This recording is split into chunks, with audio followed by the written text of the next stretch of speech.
나는 한적한 시골에서 혼자 살고 있다. 원래 아내와 함께 살던 집이었지만 몇 년 전 그녀가 세상을 떠나고 난 후로는 오직 나와 반려견 바오만이 이곳을 지키고 있다. 오래된 집은 필요 이상으로 넓었고 그 적막함이 때때로 나를 불안하게 만들었다. 그래도 오랜 세월 용접공으로 일하며 단단한 삶을 살아왔기에 쓸데없는 두려움 따위는 쉽게 떨쳐버릴 수 있었다. 하루는 늦은 밤 작업을 마치고 바오와 함께 집 주변을 산책하던 중이었다. 시원한 밤 공기가 몸을 감쌌고 모든 것이 평온했다. 그런데 문득 집을 올려다보는 순간 2층 침실 창가에서 무언가가 스쳐 지나가는 것이 보였다. 그곳은 아내가 세상을 떠난 후 한 번도 들어가지 않은 방이었다. 나는 순간 얼어붙었지만 이내 화가 치밀었다. 내 집에 낯선 사람이 들어왔다는 생각이 들었기 때문이다. 나는 바오를 데리고 서둘러 집으로 뛰어 들어갔다. 2층으로 올라가 문을 열어보니 방은 내가 떠난 그날 그대로였다. 아무도 없었고 아무 흔적도 남아있지 않았다. 나는 그저 착각을 했다고 생각하며 대수롭지 않게 넘기려 했다. 하지만 그날 밤 바오가 낮게 으르렁거리며 날 깨웠다. 녀석은 늘 조용한 성격이었기에 이건 분명 뭔가 있다는 신호였다. 나는 가만히 귀를 기울였다.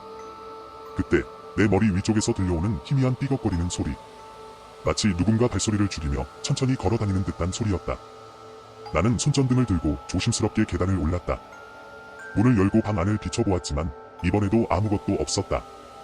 하지만 왠지 모르게 기분이 좋지 않았다. 정말 무언가가 나를 지켜보고 있는 것 같은 느낌이 들었다.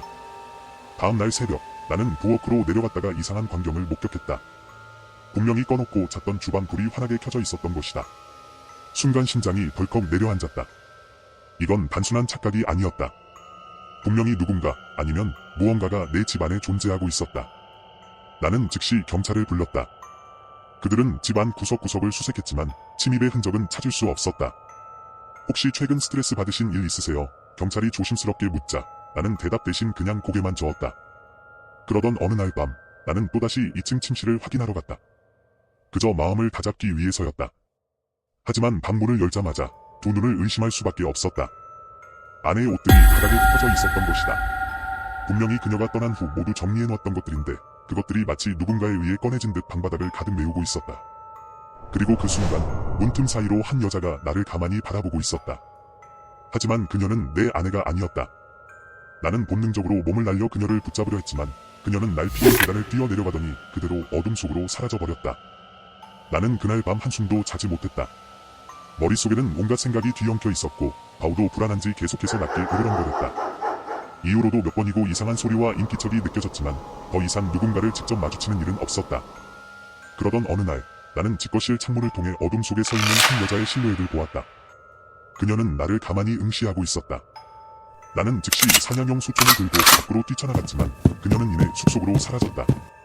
그 이후로 다시 그녀를 볼 일은 없었지만 그날 이후 나는 밤이면 늘 긴장한 채로 총을 옆에 두고 잠들었다. 이곳에서 계속 살아도 괜찮을까?